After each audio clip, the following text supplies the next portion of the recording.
Metadata is not neutral. What if I told you the library catalog, the place you go to find books, articles, archives, is actually political? Yeah, that call number, that subject heading, it's not as neutral as it looks. Welcome to Metadata as Activism. Today we dive into how classification systems, like the Dewey Decimal System or the Library of Congress subject headings, are built on invisible power structures.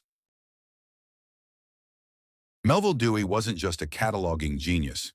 He was also a white Christian man with very specific ideas about whose knowledge mattered. Christianity gets a whole block in Dewey's system. Other world religions, crammed into a corner. And the Library of Congress, for decades it used the term illegal aliens. That's not just outdated, it's dehumanizing. Librarians fought to change it, and they still are. Metadata reflects dominant cultural values. It tells us who belongs and who doesn't.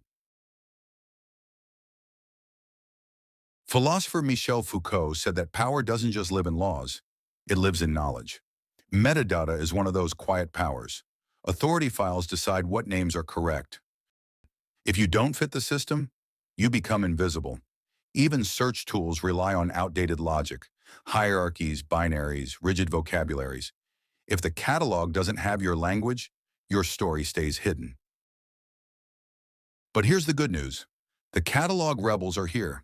In the 1970s, librarian Sanford Berman started challenging biased subject headings.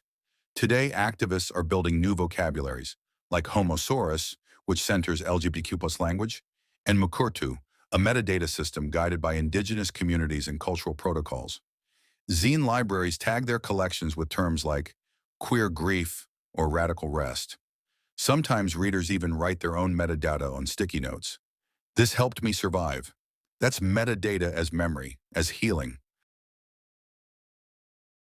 To queer metadata is to invite complexity, fluidity, mess. Folksonomies, systems where users tag things however they want, embrace contradiction.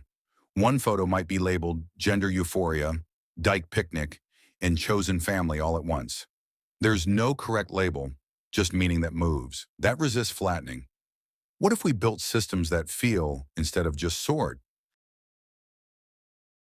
Decolonizing metadata means unlearning the idea that there's one right way to name everything. In indigenous systems, metadata is relational. It respects who can know what. It honors sacred knowledge.